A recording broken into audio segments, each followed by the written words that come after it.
나를 찾는 화엄경 제3법회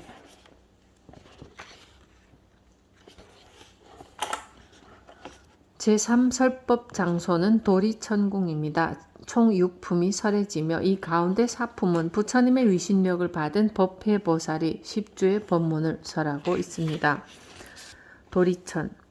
도리천 꼭대기에는 수미산이라고도 불리고 묘고산이라고도 불리는 산이 있습니다.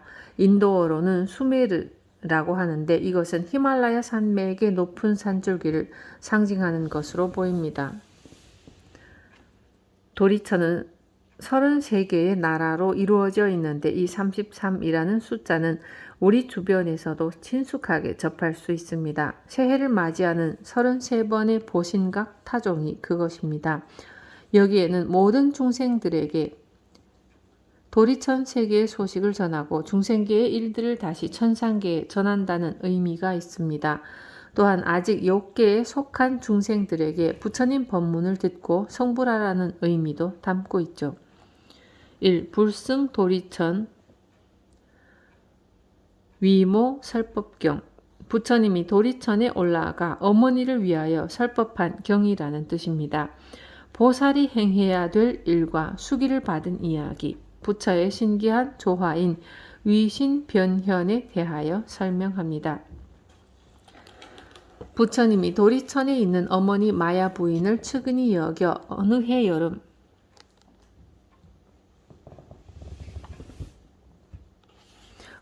여름 석 달 동안을 도리천에 머물며 보살이 부처와 같은 지혜와 능력을 갖추기 위해 해야 할 일을 설법하십니다. 보살은 경전들을 많이 읽어 그 이치를 깨닫고 신통력을 갖추어야 한다. 2. 보살은 고난과 재난 속에서 허덕이는 사람들을 구제하기 위한 방편을 갖추어야 한다. 3. 보살은 이 세상의 모든 것이 공함을 알고 선악을 비롯한 모든 차별적인 생각을 떠나 고요한 마음의 경지에 머물러야 한다. 4. 보살은 계율의 본성을 옳게 받들어 지니며 다른 중생들에게도 가르쳐야 한다. 부처님은 또한 자신과 어머니인 마야 부인과의 관계를 설명합니다.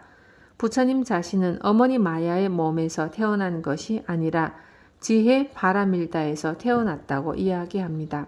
사람이란 지수 화풍의 4가지 요소들이 일시적으로 모여 이루어진 공한 것이므로 어느 누구도 부처의 어머니가 될 수 없다는 것입니다. 다음으로 월시의 전생을 소개하면서 미륵 이후에 일요라는 이름의 부처가 될 것임을 수기하고 마지막으로 갖가지 형상으로 모든 세계에 나타나 중생들을 가르칠 것이라고 전합니다.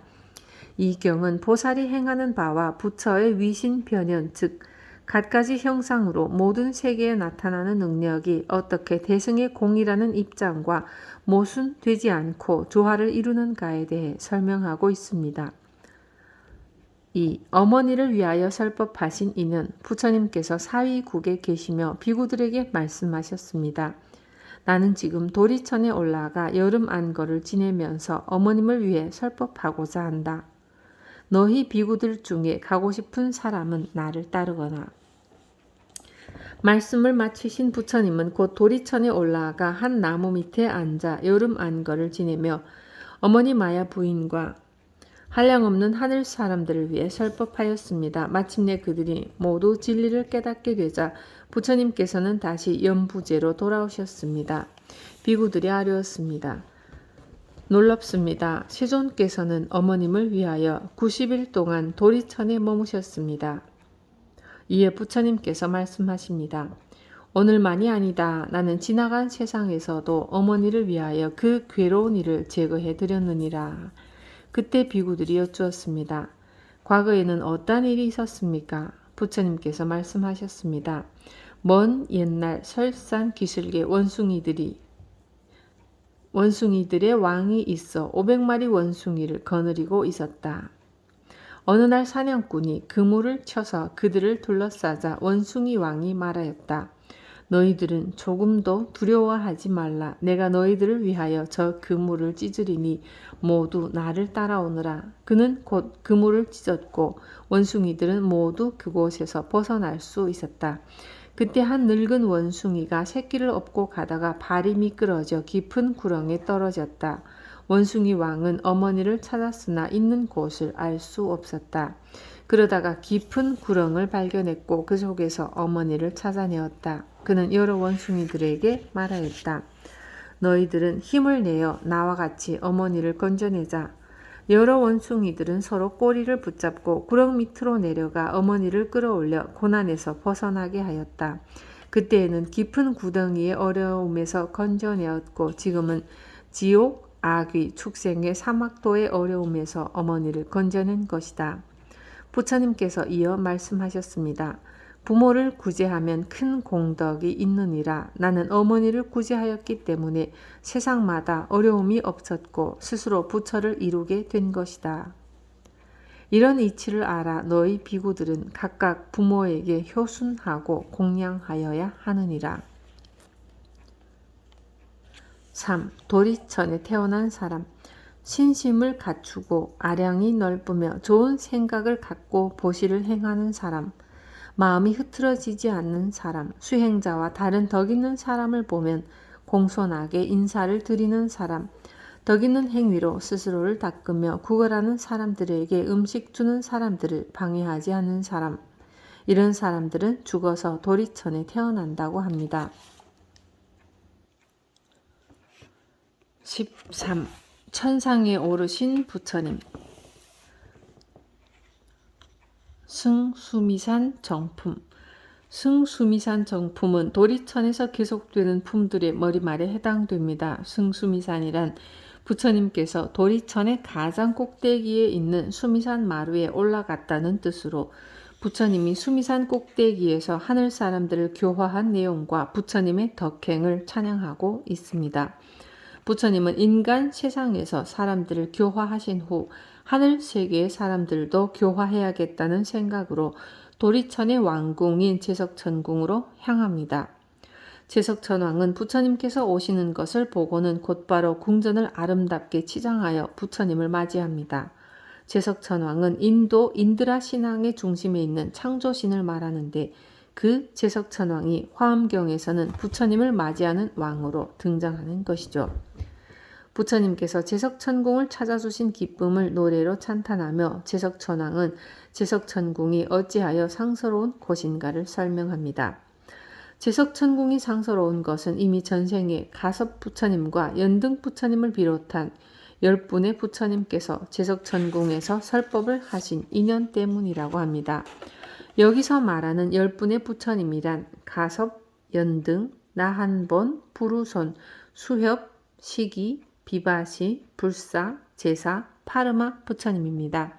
제석천왕은 부처님께 제석천궁에 머물러 계시며 하늘 사람들을 위하여 설법해 주실 것을 간절히 청합니다. 부처님께서 그의 청을 수락하시고 그 자리에 모인 대중들과 함께 하셨습니다. 법회보살이 부처님의 신통력을 이어 무량방편삼매에 들어 십주 등의 법문을 설합니다. 십주 법문에는 육바라밀과 십바라밀 사상이 잘 나타나 있습니다. 14. 보살들 부처님을 찬탄하다. 수미정상계 찬품은 도리천에서 제3회의 법문이 시작되는 부분으로 10명의 보살들이 부처님의 공덕을 찬탄하고 있습니다. 시방의 부처님 세계에서 법회, 일체회, 승회, 공덕회, 정진회, 선회, 지회, 진실회, 무상회, 견고회 보살 등 10회 보살이 먼지 티끌과 같은 많은 수의 보살들과 함께 와서 부처님의 공덕을 찬탄합니다. 보살들의 이름이 해인 것은 지혜가 보살행의 바탕임을 의미하기 때문입니다. 경전에는 다음과 같이 표현되어 있습니다. 그때 부처님께서 두 발가락으로 광명을 놓아 수미산 꼭대기를 비추시니 제석천 궁전 안에 부처님과 대중들 모두 그 속에 나타나지 않은 이가 없었다. 법회보살을 위시한 모든 보살들이 그 경계를 개성으로 찬탄하였다. 우리들이 지금 부처님께서 수미산정에 계심을 뵙듯 시방에서도 모두 그러하니 열애에 자제한 힘이로다. 온갖 법이 나지도 않고 온갖 법이 사라지지도 않나니 만약 능히 이를 알면 부처님께서 항상 나타나시리라. 온갖 법들이 자성이 없는 줄 알지니 법의 성품이 이와 같은 줄 안다면 즉시 노사나 불을 친견하게 되리라. 위의 개송은 대승불교에서 회자하는 무아성, 무자성과도 상통하는 내용으로 금강경에서 말하는 아상, 인상, 중생상, 수자상은 없다라는 것과도 상통합니다. 보살이 머무는 자리, 십주품. 십주품은 성불하는 수행 단계를 10가지로 설명할 때 사용하는 방법입니다. 성불의 수행 단계는 보통 52계위를 가지고 설명하는데 화엄경에서는 52계위는 십신, 십주, 십행, 십회향, 십지의 50계위에 등각, 묘각의 2계위가 더해진 것입니다. 사실 52계위 가운데 십신의 10가지 믿음 수행의 계위는 정확하게 나타나 있지는 않지만 화엄경 전체를 주목할 때 믿음은 보살행을 기초로 하는 것이기 때문에 십신을 갖는다고 보고 있습니다. 십주는 부처님 집에 머무는 데 있어 지켜나가야 할 10가지 수행을 말합니다. 여기서 머문다는 것은 보살로서 수행의 마음가짐을 어찌해야 하는가와 통하는 것입니다. 10가지의 보살 마음을 불러냄으로써 깨달음의 세계를 열어가는 것, 즉 십주는 10가지 마음의 해탈문을 열어주는 수행법이라고 볼 수 있습니다. 보살이 깨달음을 추구하는데 십주가 이상적인 수행이라고 하는 것도 이에 연유한 것입니다. 십주는 다음 단계인 십행으로 나아가는 발판이지만 십주 그 자체로도 하나의 완전한 단계임을 보여주고 있습니다. 이는 화엄경의 큰 특징이기도 합니다. 보통 수행은 한 단계 한 단계 닦아서 다음 단계로 나아간다고 보는 것이 일반적입니다. 그러나 화엄경에서는 10이라는 숫자가 말하듯 단계 그 자체로 완성, 성취를 나타내므로 독립적인 불과로 보기도 합니다. 그럼 이제부터 부처님의 집에 머무르는 10가지 마음, 즉 십주를 하나하나 살펴봅시다. 1. 초발심주. 초발심주는 보살이 깨달음을 성취하기 위해 처음 발버리심을 낸 마음가짐의 자리로 지혜를 내는 마음을 말합니다. 발심은 어떤 사건, 사람의 지시나 가르침을 따라서 발심하는 수사 발심과 이치와 도리에 따라서 발심하는 순리 발심으로 구분할 수 있습니다. 초발심주에서는 순리 발심에 중심을 두고 10가지 지혜를 터득합니다. 초발심주의 10가지 지혜란 옳은 곳과 그른 곳을 아는 지혜, 선악의 업을 아는 지혜, 근기가 수승하고 투남을 아는 지혜, 갖가지 차별이 있음을 아는 지혜, 갖가지 경계를 아는 지혜, 일체 지처가 진리임을 아는 지혜, 선정, 해탈, 삼매를 아는 지혜, 과거 세에 대해 걸림없이 아는 지혜, 천한통을 얻어 걸림이 없는 지혜, 누진통을 얻어 번뇌가 사라진 지혜를 말합니다. 2. 치지주. 치지는 마음의 법을 다스리는 계위입니다. 여기서 지란, 심지를 말하는 것으로 마음의 덕을 나타내는 표현입니다. 즉 마음을 대지에 비유하여 대지가 만물을 생성해내는 것과 마찬가지로 마음이 만법의 근원임을 나타낸 것입니다. 이 단계의 보살은 중생들에게 대비심, 대자심, 안락심, 안주심, 연민심, 자비로운 마음으로 중생을 거두어 보살피는 섭수심과 수호심, 중생을 내 몸과 같이 생각하는 동기심, 스승처럼 여기는 사심, 부처님처럼 여기는 열애심 등 10가지 마음을 냅니다. 3. 수행주. 수행주는 실상을 보는 마음가짐을 말합니다. 이 단계의 보살은 모든 존재를 관찰하는 10가지 길을 닦습니다. 모든 존재는 영원하지 않으며 괴로움이며 공이며 나라는 존재는 없으며 즐거워할 것이 아니며 모이고 흩어지는 일도 없으며 한 곳에 머무는 것도 아니며 영원히 변하지 않는 것도 아니며 모든 사물은 허망하고 거기에는 견고함이 없다고 관찰합니다. 이와 더불어 모든 중생의 세계, 진리의 세계, 땅의 세계, 물의 세계, 불의 세계, 바람의 세계, 욕망의 세계, 형상이 있는 세계, 형상이 없는 세계에 대해서도 알아야 합니다. 그리하여야만 보살은 모든 사물에 대해서 맑고 밝은 지혜를 증득할 수 있기 때문입니다. 생귀주. 생귀주는 보살이 부처님의 교법을 통해 귀하게 태어난 마음가짐의 자리입니다. 귀하게 태어난다는 것은 하기 어려운 일을 물리치고 구하기 힘든 것을 구하고 남이 할 수 없는 일을 하여 모든 사람들로부터 존경과 찬탄을 받을 수 있는 일을 성취한다는 뜻입니다. 이 단계의 보살은 부처님의 가르침을 통해 10가지 법을 성취합니다. 즉 영원히 포기하지 않으며 깊고 청정한 신심을 내며 법을 잘 관찰하며 중생, 국토, 세계, 업행, 과보, 생사, 열반을 잘 아는 것을 말합니다. 이 생귀주는 보살이 수행을 통해 성취하는 상구보리, 즉 깨달음을 얻기 위해 노력하는 지위입니다. 자기가 얻은 공덕을 남에게 주지 않고 자기에게만 돌리는 자리행에 가깝다고 하겠습니다. 5. 구족방편주. 구족방편주는 보살이 좋은 과보를 낳게 하는 선근을 쌓아 중생에게 이로움을 주는데 모자람이 없는 마음가짐의 자리입니다. 생귀주와 반대로 아래로 중생을 제도하고 교화하는 하화 중생의 지위로 자기가 얻은 공적을 남에게 나눠주는 이타행을 나타낸다고 하겠습니다. 이때의 이타행이란 일체 중생을 구호하고 연민하며 생사의 권위로부터 벗어나게 하고 기쁘게 하며 중생의 인격을 완성시키고 중생으로 하여금 모든 재난을 떠나게 하고 번뇌를 극복하게 하며 모두가 열반을 얻도록 하는 것입니다. 6. 정심주. 정심주란 굳건하고 견고한 믿음으로 바르게 신심을 갖는 마음 자리를 말합니다. 어떤 유혹과 회방에도 의심이나 불만을 품지 않습니다. 도법의 청정함을 확신하기에 흔들리지 않는 마음 자리로 부동심 혹은 결정심이라고도 합니다. 도심 청정의 해안이 갖추어지기 위해서는 진리에 따라 행하고 진리 자체를 행해야 합니다.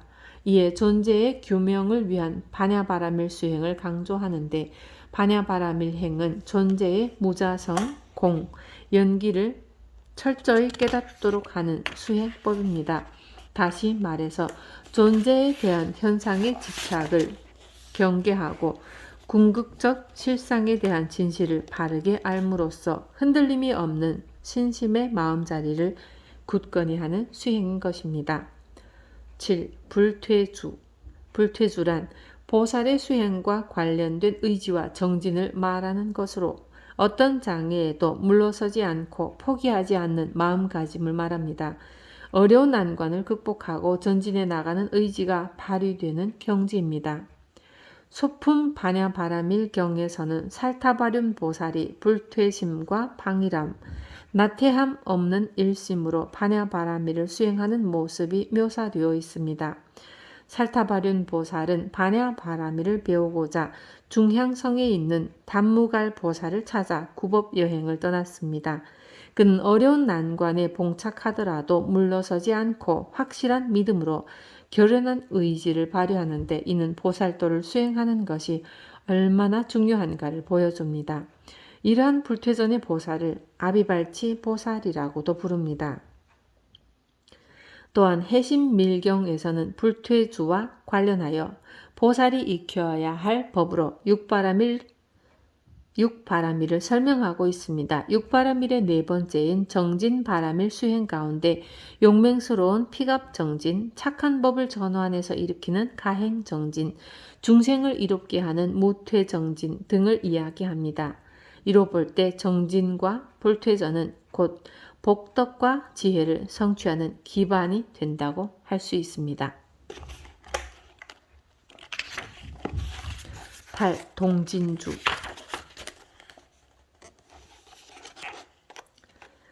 동진이란 어린 동자를 일컫는 말로 보살의 마음자리도 어린 동자와 같이 물들지 않는 깨끗한 마음을 갖는다는 말입니다. 보살이 10가지 청정한 업에 머무르는 자리입니다. 이 자리에 보살은 삼업이 청정한 경지를 갖추기 때문에 보리심을 성취시킬 수 있습니다. 또한 나머지 욕, 해, 계, 업, 세계의 성괴에 대해 잘 이해하고 보살이 갖추어야 할 덕목을 다 지니고 있습니다. 9. 법왕자주.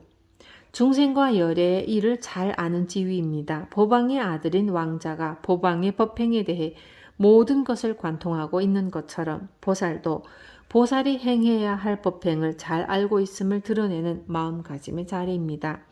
여기서 주시할 것은 법사와의 관련성입니다. 법사는 법화경에서 열애사라고 하는데 열애사는 열애의 일을 실천하는 자이며 담지자를 말합니다. 그런 까닭에 열애의 일과 열애의 본원이 무엇인지를 완전하게 알고 있어야 하며 아울러 그와 스스로 동일한 자격을 갖추고 있어야 합니다. 그리하여 열애를 대신해서 열애의 일을 해야 합니다. 법사가 설명하는 내용은 다름 아닌 부처님의 교법이며 교법은 윤회, 번뇌, 습기, 교화방편, 법위의, 체계차별, 인과, 세제, 제1의제를 말합니다. 관정주, 관정이란 전법 수기를 받는 사람의 정수리에 물이나 향수를 뿌리는 의식을 말합니다. 즉 왕자가 관정식을 갖고 왕위에 취임하는 것을 비유하는 경지로 보살이 10가지 지혜를 얻어 최고의 자리에 앉는다는 뜻입니다. 능력과 소질, 자격 등을 인정받고 충분히 갖추어진 상태임을 드러내는 마음자리입니다. 여기서 말하는 10가지 지혜란 세계를 진동하고 비추고 머물고 나아가고 장엄하고 중생에게 열어 보이고 관찰하고 이해하고 안내하고 조복하게 하는 것입니다. 이를 위해서는 또 10가지 지혜가 완성되어야 합니다. 10가지란 삼세, 불법, 무예법계, 무변법계, 일체법계의 가득참과 중생을 알고 모든 법을 알고 무량무변한 일체 부처님을 아는 지혜를 말합니다. 이는 관정주가 불도를 성취하기 위하여 온갖 지혜를 증득해야 하는 경계임을 알 수 있습니다. 16. 마음을 내어 살피고 묻고 닦자. 범행은 도덕적 생활, 해탈을 위한 종교적 생활이나 수행을 의미합니다. 범행이란 좁은 의미로는 일상적인 삶에서 행복을 추구하는 도덕적 생활을 의미하지만 종교적인 의미에서는 죽음이 없는 본원의 세계로 돌아가기 위한 행위를 의미합니다. 따라서 범행이야말로 가장 큰 가치의 추구라 할 수 있습니다. 그렇다면 범행은 어떻게 가능할까요? 정념천자는 법회보살에게 어떻게 하여야 출가자가 청정한 범행을 알고 보리도에 이룰 수 있는가 묻습니다. 이에 법회보살은 답합니다.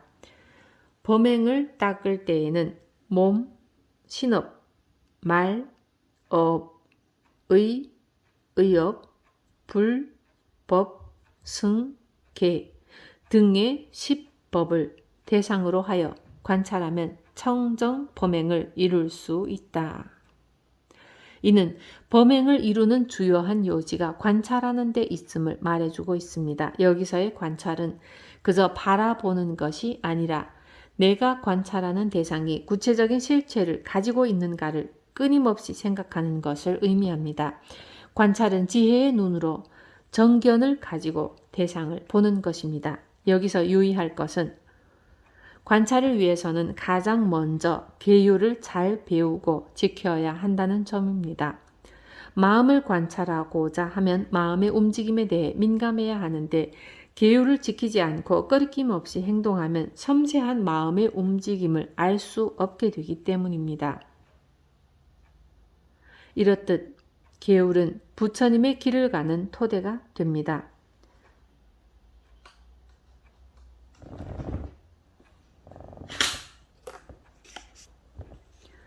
이 토대 위에서 번뇌를 끊어야 평정한 생활을 할 수 있는 것입니다.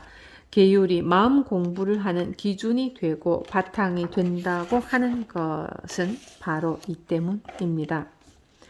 일반인들은 상식과 법률로서 선악을 판단하지만 수행자는 부처님의 계율로서 마음에 일어나는 선과 악을 판단하고 모든 수행의 바탕으로 삼아야 합니다. 계율은 악을 멀리하고 선을 행하도록 하는 발판이 되며 여기에서 팔정도와 육바라밀 같은 모든 수행이 이루어집니다. 이는 자기의 마음을 보는 수행의 첫 단계입니다. 이렇듯 보맹품에서는 관찰의 대상인 신구의 삼업과 불법승의 삼보 그리고 계를 있는 그대로 관찰할 것을 요구합니다. 있는 그대로를 관찰하고 있는 그대로 관찰한 결과가 나타날 때 청정한 범행이 이루어진다고 합니다. 즉 십법을 바르게 관찰함으로써 행이 이루어진다는 것입니다.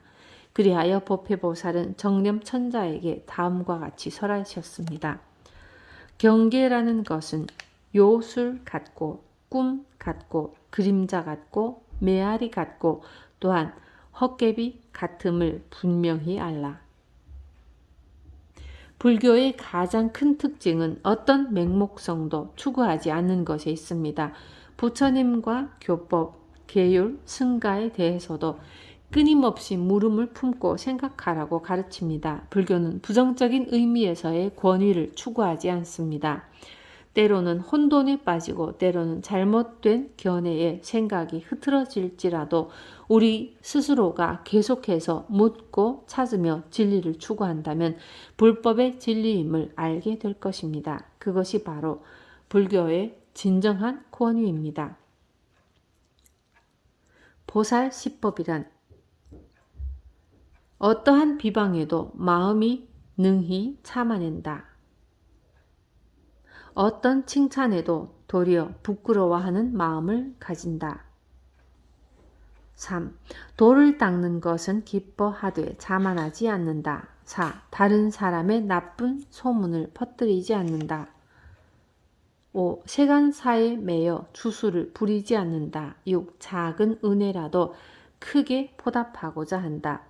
7. 나를 미워하는 사람에게도 변함없는 선한 마음을 가진다. 8. 욕하는 사람을 만나면 도리어 연민심이 생긴다. 9. 모든 중생을 부모처럼 생각한다. 10. 자기가 가진 모든 것으로 남을 기쁘게 한다. 17. 발심의 자리, 정각의 자리. 초발심 공덕품. 초발심 공덕품은 초발심 시변 정각이라는 전제에서 이루어집니다. 먼저 수행하는 지위를 갖추는 것으로 훌륭한 공덕이 저절로 나타난다는 말이죠.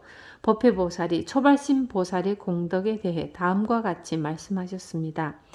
보리심은 한량없이 크고 넓은 청정한 법궤와 같고 집착도 없고 의지하는 곳도 없으며 물듦도 없어 마치 허공과 같네. 그는 갖가지 행을 닦아 고요하고 아무 곳에도 의지하는 바가 없으며 그 마음은 언제나 편히 머물러 요동하지 않음이 마치 수미산 같네. 항상 씩씩하고 부지런히 정진하여 빨리 보리심을 내어야 하고 최상의 훌륭한 법을 구하고자 하면 빨리 온갖 번뇌를 끊어야 하네. 삼세의 가장 높으신 부처님과 일체의 모든 공덕의 업과 위없는 최상의 보리 열매는 초발심에서 생긴 것이네.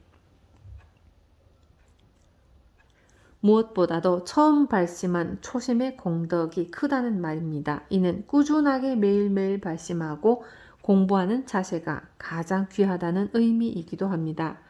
천리길도 한 걸음부터라는 말이 있습니다. 등산을 할 때도 정상에 오르려면 첫 발을 내딛어야 하며 도중에 쉬거나 길이 나빠서 가지 않는다면 결코 정상에 오를 수 없습니다. 처음 먹은 마음이 중요한 까닭은 인간의 마음이란 시간이 지나면 지날수록 변질되고 약해지기 때문입니다. 따라서 초발심은 언제나 수동적으로 머무르는 마음이 아니라 능동적으로 가꾸어야 하는 마음입니다.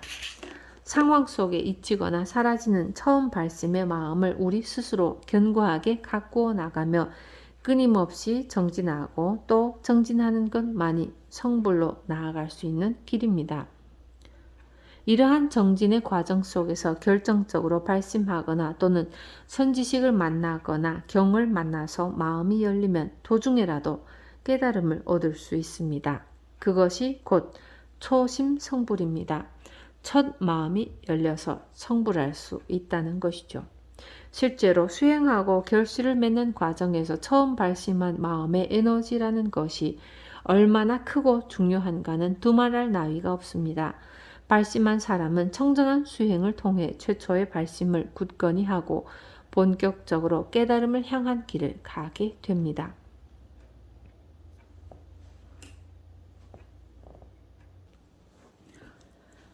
18. 부처님을 기쁘게 하는 수행 명법품. 도리천에서 설해진 6개 품 중 그 마지막 품인 명법품은 보살의 10가지 바라밀행과 그 성취법에 대해 이야기하고 있습니다. 정진의 보살이 법회보살에게 청정한 수행을 닦는 방법을 묻자 법회보살이 바라밀 수행법과 성취법에 대한 답을 한 것이 바로 이 품입니다. 이 품에서는 부처님을 기쁘게 하는 가장 첫 번째 수행으로 방일하지 않는 것을 들고 있습니다.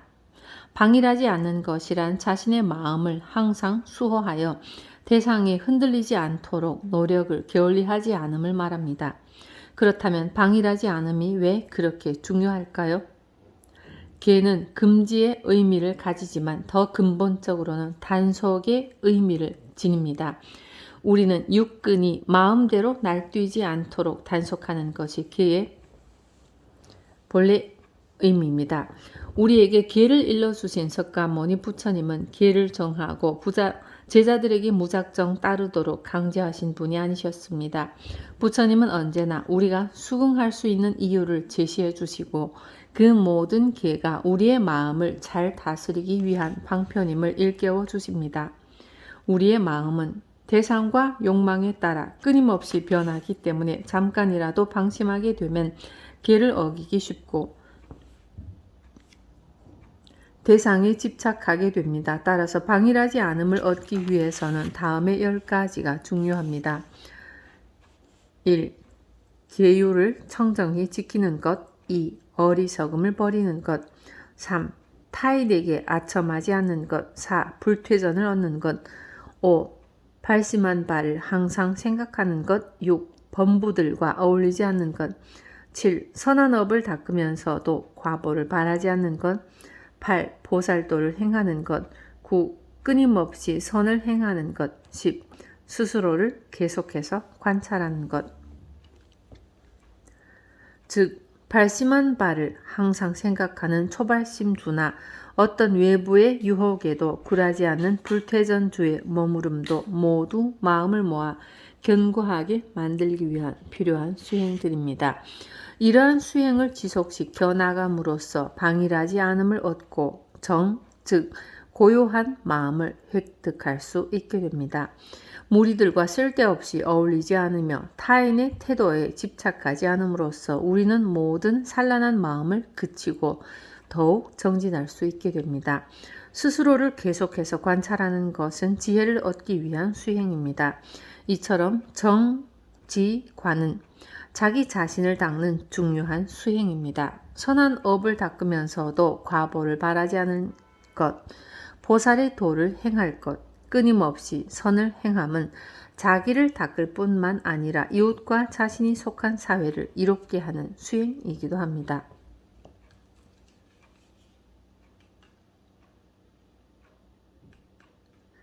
이렇게 적극적으로 나의 선한 마음, 도를 이루는 씨앗이 되는 마음을 보호함으로써 우리는 수행의 다음 단계를 향한 마음의 에너지를 얻게 됩니다. 방일하지 않음을 실행할 수 있게 되면 이어 10가지의 정법, 즉 모든 부처님을 기쁘게 하는 10가지 법을 실천합니다. 1. 부지런히 행동하여 물러나지 않는다. 2. 신명을 아끼지 않는다. 3. 이익을 구하지 않는다. 4. 일체의 법이 허공과 같음을 안다. 5. 묘한 방편의 지혜로서 모든 법이 법계와 같음을 관찰한다. 6. 모든 법을 분별하여 의지하는 마음이 없어야 한다. 7. 항상 큰 서원을 세운다. 8. 청정한 법인에 대한 지혜를 성취한다. 9. 손에 되고 이익이 되는 모든 법을 잘 안다. 10. 행하는 법문을 모두 다 청정하게 한다. 탐욕이 많은 이에게는 부정관을 가르치고 분노가 많은 이에게는 대자관을 가르치고 어리석음이 많은 이에게는 모든 법을 바르게 분별하도록 가르치고 삼독을 고루 가진 이에게는 훌륭한 지혜를 갖출 법문을 가르치고 생사를 원하는 이에게는 세 가지 고통을 가르치고 모든 존재에 집착하는 이에게는 공의 법문을 가르치고 게으른 이에게는 정진하도록 가르치고 잘난 체하고 남을 업신여기는 마음을 가진 이에게는 평등관을 가르치고 마음이 비뚤어진 이에게는 보살의 마음은 고요하여 아무것도 없음을 가르치는 것이죠. 이와 같이 일체의 번뇌나 어리석음을 가진 사람들에게 그것을 극복하는 방법을 가르치는 이가 바로 보살입니다. 여기서 보살의 실천법인 청정한 10바라밀이 설해집니다. 바라밀은 산스크리트 파라미타를 한문으로 음역한 말로 도피안이라는 뜻입니다. 즉 피안에 이르는 것을 의미하죠. 여기서 피안이라 함은 현실이 두려워서 도피하는 장소가 아니라 산란하고 불안한 마음을 떠난 고요한 세계를 말합니다. 현실이 두려워서 도피한 사람은 정작 그 두려움 자체를 피할 수는 없습니다. 불교에서 제시하는 바라밀 수행은 그런 두려움을 제거하는 수행법입니다. 기본적으로 보살의 수행은 6바라밀이지만 화엄에서는 10바라밀을 이야기합니다. 10바라밀은 또한 보살 수행의 10조와 밀접한 관계가 있으므로 이해하기 쉽도록 다음과 같이 표로 만들어 보았습니다.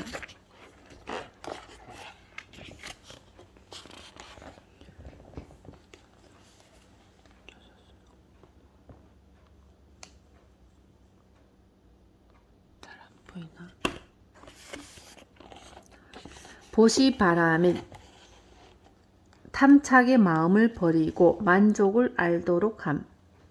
지게바라밀은 영원히 아만을 버리게 함. 인욕바라밀은 마음이 고요하여 동요하지 않도록 함. 정진바라밀은 게으름을 떨치고 일체 지혜의 문을 만족하게 함. 선정바라밀은 오욕의 대상에 탐착하지 않고 차재정을 성취해 대위실력과 모든 삼매문을 성찰하게 함.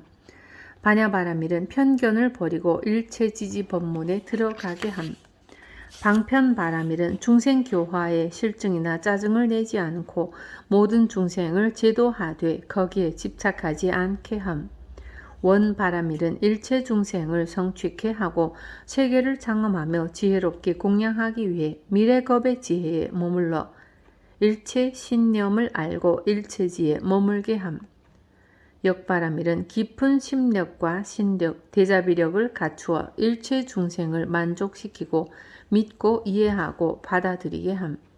지바라밀은 탐진치의 행을 알고 일체법의 진실을 알고 열애의 힘을 알아서 널리 법계를 깨닫게 함. 보살은 이와 같이 모든 바라밀이 원만해질 때 중생이 원하는 대로 교화할 수 있고 완전한 세계에 들어갈 수 있습니다. 이로써 제3회 설법을 마치신 부처님은 여전히 몸은 법보리장에 머무신 채 천상의 야마천으로 올라가십니다.